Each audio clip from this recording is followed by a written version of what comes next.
여러분, 우리가 하나님께 감사한 마음으로 살아갈 수 있는 이유는 바로 우리가 우리의 힘으로 해결할 수 없는 문제들을 해결해 주셨기 때문이라고 했죠.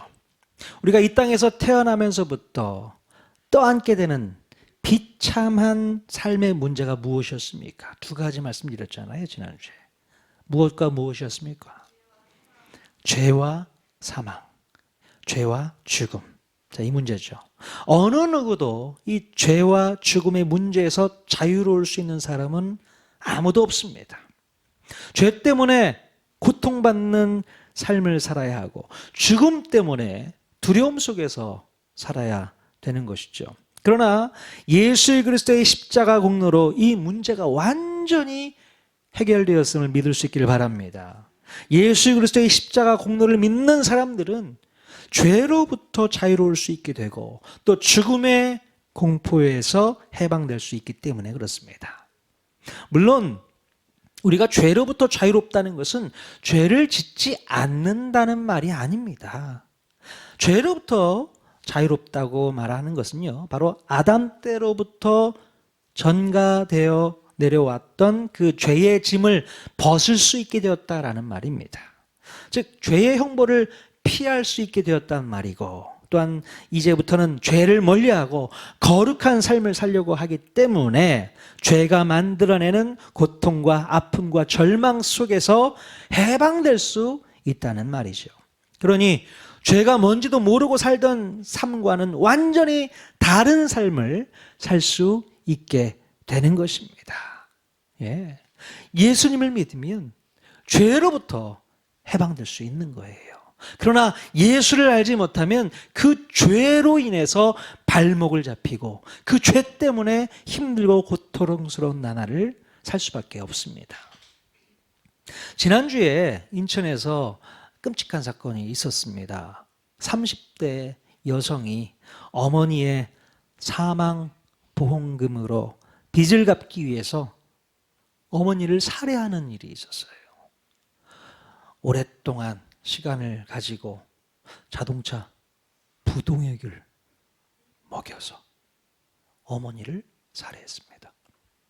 말도 안 되는 일이 벌어진 것이죠. 어떻게 그런 일이 벌어질 수 있을까요? 뭐 때문에 그런 죄를 지었을까요? 인간의 마음 가운데 죄의 본성이 해결되지 않는 이상 우리들은 언제나 그 죄에 노출되어 있게 되는 겁니다. 말도 안 되는 일이 벌어지는 것이죠.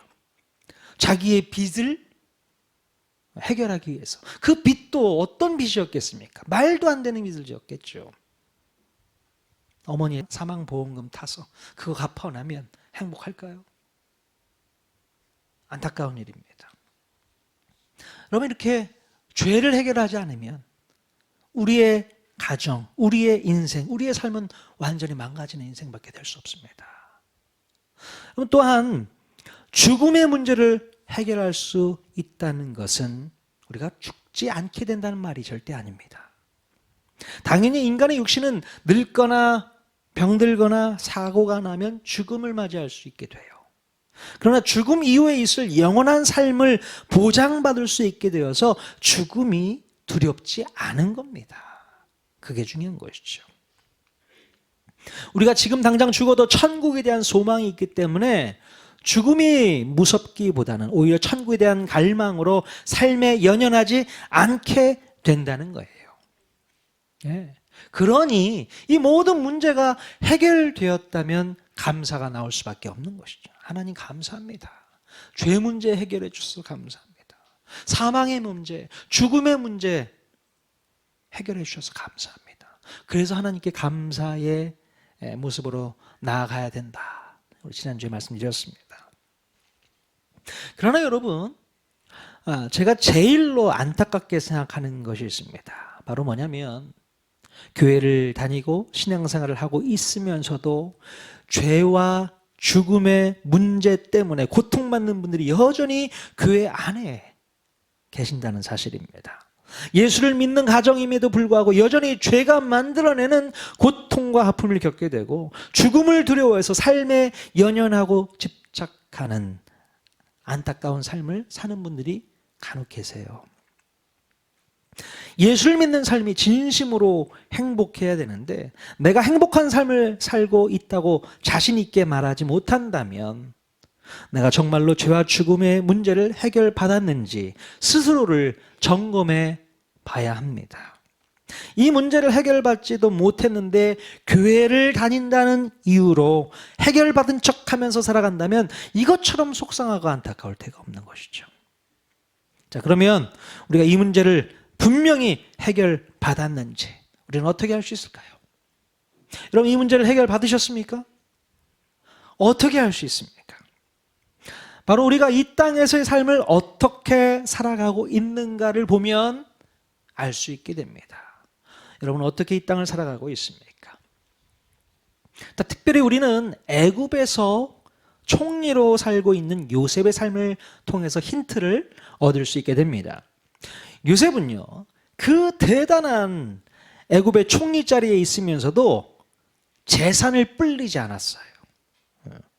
요셉이 마음 먹고 바로 왕의 재산을 빼돌렸다면 아마도 엄청난 액수의 금액을 횡령할 수 있었을 것입니다. 그러나 요셉은 바로의 재산을 횡령하거나 백성들의 세금을 착복하지 않았다는 거죠. 도대체 요셉은 무슨 마음으로 살았길래 털어서 먼지 날 일이 1도 없었을까요? 어떻게 이렇게 살 수 있었을까요? 자, 요셉은요, 아버지 야곱과 똑같은 마인드를 가지고 살았을 것입니다. 우리 창세기 47장 30절 같이 읽어보도록 하겠습니다. 시작. 내가 조상들과 함께 눕거든 너는 나를 애굽에서 메어다가 조상의 묘지에 장사하라. 요셉이 이르되 내가 아버지의 말씀대로 행하리이다. 네. 야곱의 마지막 유언은 죽어서 애굽 땅이 아닌 가나안 땅에 묻히는 것이었습니다. 애굽 땅에서는 소망이 없고 애굽 땅에서는 집착할 것이 없다는 겁니다. 무조건 죽어서라도 가나안 땅에 묻히는 것이 야곱의 소원이었어요. 마찬가지로 요셉도 이런 생각을 가지고 살았을 것입니다. 결국 내가 갈 곳은 가나안 땅이기에 애굽에 대한 욕심을 갖지 않는 것입니다. 만약에 요셉이 자손 대대로 애굽에서 살기로 작정하고 살았다면 애굽에서의 삶에 욕심을 내면서 살았을 것입니다. 자손 대대로 물려줄 수 있는 엄청난 부를 축적하고 그것을 대물림하려고 했을 거예요. 그리고 요셉의 입장에서는 그것이 충분히 가능한 일이기도 했습니다. 얼마나 그런 부를 얻을 수 있는 기회가 많이 있었을까요? 자, 그러나 요셉은 그런 일에는 전혀 관심이 없었던 것입니다. 물론 정치 권력에 대한 욕심도 전혀 없었던 것으로 보여요. 아마도 자연 재난이 끝남과 동시에 총리직도 내려놓지 않았을까 싶습니다. 자기에게 맡겨진 임무를 완수하고서 아무런 미련 없이 정치 권력을 내려놓았을 것입니다. 자, 그러니 요셉을 시기하거나 질투하는 세력들도 요셉의 주변에서 찾아볼 수가 없는 거예요. 어떻게 요셉을 시기하고 질투할 수 있겠습니까? 그냥 훌훌 털어버리고 총리직도 내려놨을 텐데요. 오히려 애굽의 자연 재난이 끝나고 나서 이제 12년 뒤에 아버지 야곱이 죽음을 맞이하게 되는데 이때 야곱의 장례는요, 바로 국장급으로 치러지게 됩니다. 요셉이 총리직을 내려놓았음에도 불구하고 애굽 나라에서는 요셉에 대한 대접이 실로 대단했던 것을 볼 수 있게 돼요. 자, 그만큼 요셉은 애굽에서 많은 사람들로부터 인정받고 존경받는 그런 인물이 되었습니다. 이것이 가능할 수 있었던 것은 바로 요셉이 다른 사람들과는 남다른 삶을 살았기 때문에 그렇다는 것입니다. 자, 도대체 요셉은 어떻게 이런 삶을 살 수 있었던 것일까요? 요셉은 애굽에 대한 미련이 전혀 없었던 겁니다. 요셉의 마음은 늘 자기의 고향인 가나안 땅을 향하고 있었어요. 그렇기 때문에 아등바등하면서 애굽에서의 삶을 살려고 하지 않았던 것입니다. 그리고 또 자기의 후손들에게도 이런 삶을 살아야 한다는 것을 보여주기 위해서라도 요셉은 철저히 나그네의 삶을 살았던 것입니다. 자, 오늘 본문에서도 보면요, 요셉은 철저히 가나안 땅에 대한 소망으로 가득 차 있는 것을 볼 수 있습니다. 창세기 48장 1절 말씀 같이 읽어보겠습니다. 시작. 2일 후에 어떤 사람이 요셉에게 말하기를 내 아버지가 병들었다 하므로 그가 곧 두 아들 므낫세와 에브라임과 함께 이르니. 네, 1절에 보니까 이 일 후에라는 말이 기록되어 있죠. 여기서 이 일이 무슨 일이냐면 바로 창세기 47장 끝부분에 보면 야곱이 죽을 날이 가까움을 느끼고 특별히 요셉을 불러서 유언을 남기게 됩니다.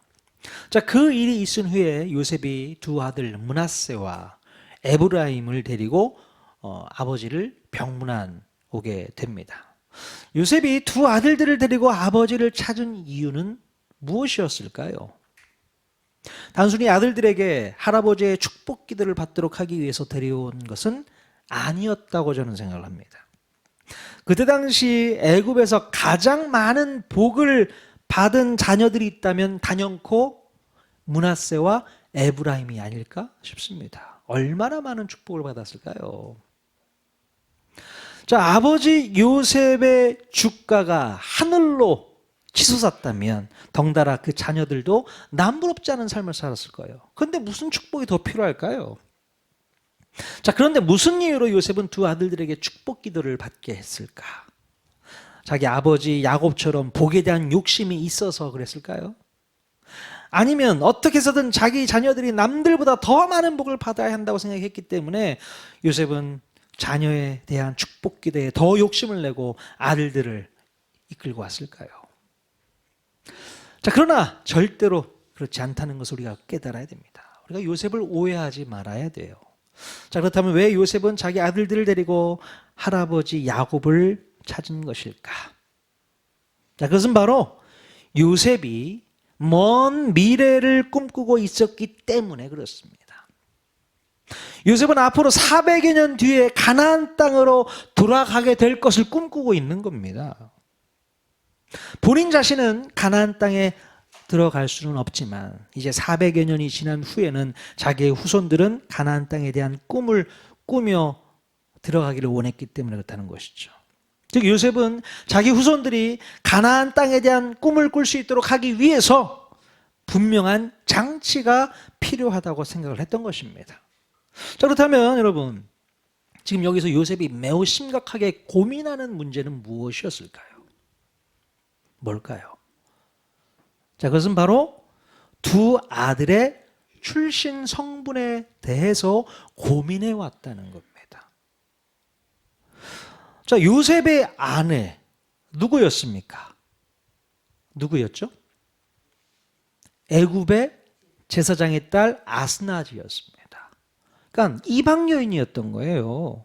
요셉은 애굽 여인과 결혼을 했기 때문에 그의 자식은 당연히 혼혈아였던 것이죠. 그게 부담이었던 겁니다. 자, 그런데요, 그때 당시에도 히브리 민족 안에는 혼혈에 대한 불편한 마음이 있었던 것입니다. 우리나라보다도 이 히브리 민족이 더 그것에 대해서 불편한 생각을 갖고 있었던 거예요. 그래서 요셉은 나중에 그의 후손들이 가나안 땅에 들어갔을 때에 받게 될 그런 차별과 멸시를 생각하지 않을 수 없었던 것입니다. 이것이 요셉이 가지고 있었던 컴플렉스였어요. 그리고 어쩌면 이 문제가 해결되지 않고서는 자기의 자손들은 가나안 땅으로 들어갈 생각도 하지 않겠다는 그런 생각을 했는지 모릅니다. 자, 그래서 이 문제를 가지고 아버지 야곱과도 상의하지 않았을까 싶습니다. 아버지, 우리 아들들 어떡합니까? 혼혈입니다. 히브리인이 아닌 거죠, 정식으로. 그런 고민을 하지 않았을까 싶어요. 자, 이렇게 요셉의 고민을 충분히 알고 있었던 야곱은 병환 중에도 마지막 있는 힘을 다해 침상에 앉아 요셉과 또 손자들에게 유언을 남기게 됩니다. 창세기 48장 5절 말씀 같이 읽겠습니다. 시작. 내가 애굽으로 와서 내게 이르기 전에 애굽에서 내가 낳은 두 아들 에브라임과 므낫세는 내 것이라 르우벤과 시므온처럼 내 것이 될 것이요. 자, 여기서 야곱은 요셉의 두 아들 므낫세와 에브라임을 자기 아들로 삼게 됩니다. 즉 자신의 친아들처럼 양자를 삼겠다는 거예요. 자, 그래서 그때부터 므낫세와 에브라임은 요셉의 아들이 아닌 야곱의 아들로서 인정이 되었고, 그때부터 히브리 순수 혈통으로 받아들일 수 있게 되었던 것입니다. 자, 이렇게 해서 야곱에게는 몇 명의 아들들이 있게 된 걸까요? 계산을 잘 해보셔야 될 것 같습니다. 우리 그림 한번 보여주시죠. 자, 이스라엘의 아들들, 야곱의 아들들이 12지파가 되어지는데요. 처음에 야곱의 아들들은 12명이었습니다. 요셉이 포함되어 있었죠. 그러나 야곱의 축복을 통해서 요셉은 빠지고 에브라임과 므낫세가 아들로 속하게 됩니다. 그래서 총 몇 개의 지파가 됐어요? 13개의 지파가 됐습니다. 자, 그런데 이 13개의 지파가 고센 땅에서 무럭무럭 성장하고 이제 민족으로 만들어진 다음에 출애굽을 하고 나서 제사장 나라로 만들어졌을 때는 어떻게 하나님께서 제사장 나라의 틀을 만들어 주셨을까요? 바로 1+12. 자, 완은 레위 지파입니다. 레위 지파는 제사장 지파로서 빼놓고요, 나머지 12개 지파를 이스라엘의 기둥으로 삼으셨다는 얘기입니다. 자, 이 그림을 여러분 머릿속에 간직하고서 성경을 읽어 나가시면 좋습니다. 그래서 나중에 제사장 나라의 틀은 1+12 지파라는 겁니다. 레위 지파, 그리고 12개의 지파. 자, 이렇게 해서 이제 가나안 땅에 대한 꿈을 요셉은 더 간절한 마음으로 품을 수 있게 되었다는 것입니다. 저는요, 성경을 읽으면서 좀 궁금한 부분이 좀 있었어요.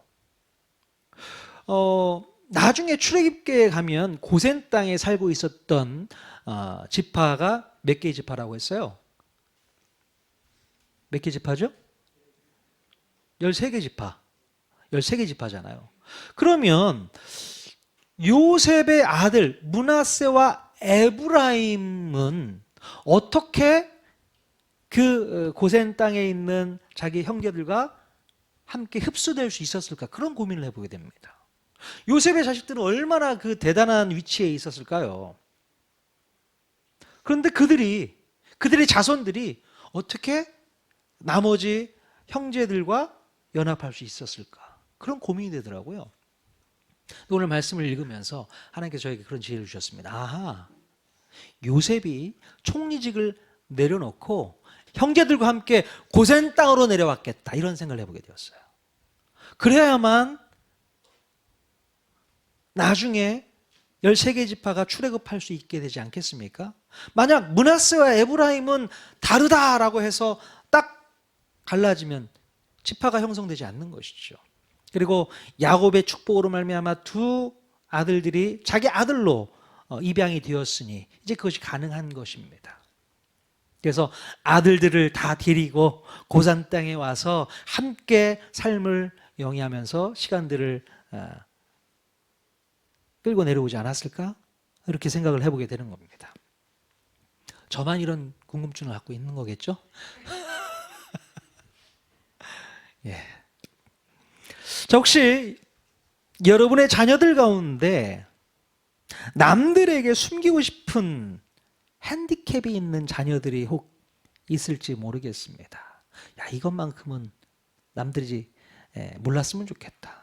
우리의 자녀의 핸디캡이 있잖아요. 자식의 핸디캡 때문에 부모로서 걱정스러운 부분이 있다면 여러분 하나님께 다 맡기실 수 있기를 바랍니다. 네. 뭐 학업적인 문제, 성격적인 문제, 관계적인 문제, 그리고 영적인 문제까지도 우리 자녀들이 겪고 있는 그 모든 문제들을 하나님께 맡기셨으면 좋겠어요. 문제 없는 아이들이 어디 있겠습니까? 그것 때문에 참 힘들고 어려워요. 학업적인 문제가 왜 없겠습니까? 공부도 해야 되는데 공부가 잘 안 돼요.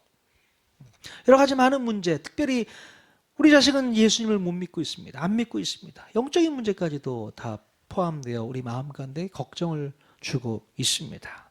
자, 여러분 그런 문제들까지도 하나님께 맡기실 수 있기를 바랍니다. 하나님께 맡기셔야 돼요. 맡긴다는 것은 그냥 아무 생각 없이 맡기고 끝난다는 것이 아니라 그것을 놓고 계속 기도해야 된다는 겁니다. 여러분 기도하십시오. 하나님께 내어 맡기십시오. 그러면 하나님께서 그 모든 문제들을 해결해 주실 줄로 믿습니다. 여러분 자녀들이 갖고 있는 핸디캡, 그것 때문에 우리 아이가 나중에 고통스러우면 어떡하지?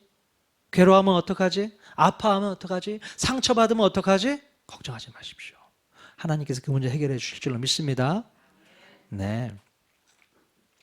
우리 하나님께서는 여러분의 자녀 문제를 분명히 알고 계시고 해결할 방법도 알고 계시니 주님께 부탁해 보죠. 하나님께서 해결해 주실 줄로 믿습니다. 여러분 자녀들의 문제들로 인해 걱정하기보다는 오히려 우리의 관심은 다른 것에 있어야 한다는 겁니다. 바로 우리들은 우리의 자손들에게 무엇을 남겨주어야 할 것인가에 대한 문제를 가지고 살아야 돼요. 여러분들은 여러분의 자손들에게 무엇을 남겨주려고 생각하고 계십니까? 뭐 가지고 있는 땅덩어리? 좋은 집? 아니면 통장 잔액? 자, 여러분 무엇을 남겨줄 계획을 갖고 계십니까? 반면에 나는 아무것도 남겨줄 게 없는데 라고 생각하시는 분들도 있으시죠. 자, 그러나 우리는 야곱을 통해서 우리가 남겨줘야 할 유산이 무엇인지를 깨달아야 합니다. 자, 창세기 48장 3절 4절 말씀 같이 또 읽어보겠습니다. 시작. 요셉에게 이르되 이전에 가나안 땅 루스에서 전능하신 하나님이 내게 나타나 이르시되 내가 너로 생육하고 번성하게 하여 내게서 많은 백성이 나게 하고 내가 이 땅을 내 후손에게 주어 영원한 소유가 되게 하리라 하셨느니라. 자, 야곱은요 자기에게 찾아오신 하나님에 대해서 알려주고 싶었어요. 그 힘들고 어려웠던 루스 땅에서, 왜 형 에서를 피해서 도망하는 루스 땅에서 하나님께서 나타나셔서 자기에게 말씀해 주셨던 그 얘기를 하고 있는 것입니다. 야곱은 아브라함에게 찾아온 하나님도 아니었고 이삭에게 찾아오신 하나님도 아니었고요. 바로 자기에게 찾아오셨던 그 하나님에 대해서 후손들에게 알려주고 싶었던 것입니다. 여러분 우리가 가장 크게 걱정하고 고민해야 될 부분이 바로 여기에 있습니다. 우리는 과연 다음 세대에게 무엇을 남겨줄 수 있을까요? 그것은 바로 예수 그리스도의 복음과 천국에 대한 소망을 유산으로 남겨줘야 한다는 것입니다. 다른 거 남겨주려고 애쓸 필요가 없어요. 뭐 남겨줄 것도 없지만 우리가 목숨 걸고 남겨야 한다면 이 두 가지를 꼭 남겨야 됩니다. 뭡니까? 예수 그리스도의 복음과 천국에 대한 소망입니다. 뭐라고요? 두 가지? 예수 그리스도의 복음과 천국에 대한 소망, 그 두 가지는 여러분 마음 가운데 넣어야 한다는 거죠. 야곱과 요셉이 자기 후손들에게 무엇을 전수하려고 했을까요? 이렇게 생각하지 않았을까요? 지금 너희들은 애굽 땅에서 영원히 살 존재들이 아니야. 하나님께서 정해주신 기간이 끝나면 무슨 일이 있어도 가나안 땅으로 다시 돌아가야 돼. 이거를 계속해서 훈련하고 가르쳐 주지 않았을까요? 그러니 애굽 땅에 대한 미련을 갖지 말고 먼 미래를 꿈꾸면서 살아야 해. 그리고 그 꿈을 오고 올 세대들에게 전달해야 한다는 것을 강조하지 않았을까 싶습니다. 그럼 마찬가지로요. 우리들도 다음 세대들에게 이것을 가르쳐야 됩니다. 우리가 살고 있는 이 땅은 영원히 살 땅이 아니기 때문에 절대로 미련을 두어서는 안 됩니다. 이 땅에서 세상 사람들처럼 잘 먹고 잘 살기 위해서만 아등바등 살지 말고 천국 시민권을 얻기 위한 소망을 가지고 살아갈 수 있도록 애써야 할 줄로 믿습니다. 아무리 이 땅에서 잘 먹고 잘 살아봤자 나중에 죽어서 천국에 갈 수 없다면 그것처럼 안타깝고 그것처럼 한탄스러운 일이 없기 때문입니다. 여러분, 우리가 이것을 심각하게 생각해야 돼요. 우리의 다음 세대, 우리 아이들이 이 땅에 소망을 둘 것이 아니라 저 천국에 소망을 두고 살아갈 수 있어야 되는 거예요. 계속 지금부터 그 마음에 심어주지 않으면 아무것도 몰라요. 천국 소망에 관심도 없습니다. 예수 그리스도의 복음에 관심이 없어요. 지금부터 주입시켜 줘야 됩니다. 아주 각인을 시켜줘야 돼. 어렸을 때는 엄마 손 붙잡고 교회에 잘 나올 수 있습니다. 그러나요, 아이들이 머리가 크고 사회생활을 시작하다 보면 하나님을 멀리하는 친구들이 얼마나 많은데요. 누구 책임입니까? 우리 부모 책임인 거죠. 그런 일이 있어서는 안 되겠기에 지금부터 우리가 이 복음의 말씀, 천국에 대한 소망을 가르쳐 줘야 될 줄로 믿습니다. 자, 그래서요, 전 내년에 2023년도 우리 교회의 표요를 이렇게 정했습니다. 보여주시죠. 같이 한번 읽겠습니다. 시작. 예수님을 꿈꾸는 다음 세대. 예수님을 꿈꾸는 다음 세대라는 표어로 2023년을 열려고 생각 중에 있습니다. 저는 우리 통하는 교회의 다음 세대들 모두가 내년부터는 예수님을 꿈꿀 수 있도록 가르치겠습니다. 예수님을 꿈꾼다는 것이 무엇일까요? 자면서 꿈에 예수님이 나타나는 걸까요? 물론 그렇게까지 꿈을 꿀 수 있었으면 좋겠다는 생각이 드는데요. 예수님을 꿈꾼다는 것은요, 예수님께서 우리에게 남겨놓으신 비전을 공유하는 것이 아닐까 싶습니다. 주님께서 우리에게 맡겨놓으신 그 비전을 함께 꿈꿀 수 있는 것, 또 예수님의 성품을 닮아가는 것, 예수님께서 그렇게 강조하셨던 부분들을 우리가 지켜나가는 것, 그것이 바로 예수님을 꿈꾸는 그런 모습이 아닐까 싶습니다. 그럼 우리는 예수님을 롤모델 삼아서 예수님을 목표로 예수님이 말씀하셨던 것을 우리가 붙잡고 나아가는 삶을 살아야 될 줄로 믿습니다. 내년에는 그 삶을 위해서 열심히 박차고 나아갈 수 있기를 원합니다. 제가 그랬잖아요. 예수님 덕후가 되고 싶다고. 예수님이 어딜 돌아다니면서 무슨 일을 행하셨는지까지도 한번 낱낱하게 파헤치고, 또 예수님께서 무슨 말씀을 하셨는지 우리가 성경을 통해서 분명히 배울 수 있으면 좋겠습니다. 성경에 나와 있는 예수를 분명히 알아야 돼요. 늘 우리가 착각하는 게 있습니다. 성경을 읽지도 않으면서 예수님을 우리가 그려놓습니다. 우리가 만들어 놓습니다. 그것이 예수라고 생각하는 경우가 많이 있어요. 아니요. 우리가 분명히 성경을 통해서 예수님을 만나야 됩니다. 성경에 없는 예수는 예수가 아닌 거죠. 스스로 예수님을 만들지 마십시오. 예수님이 이럴 거다. 예수님을 대해서 우리가 분명히 성경을 통해서 배우는 시간들을 내년부터 가져보도록 하겠습니다. 예수를 꿈꾸는 다음 세대를 향해서 열심히 달려나가 보도록 하겠습니다. 자, 오늘 우리가 우리 자손들에게 남겨줄 수 있는 것 두 가지, 바로 예수 그리스도의 복음, 천국에 대한 소망, 이 두 가지 확실하게 우리 아이들에게 가르쳐 줄 수 있기를 원합니다. 아멘.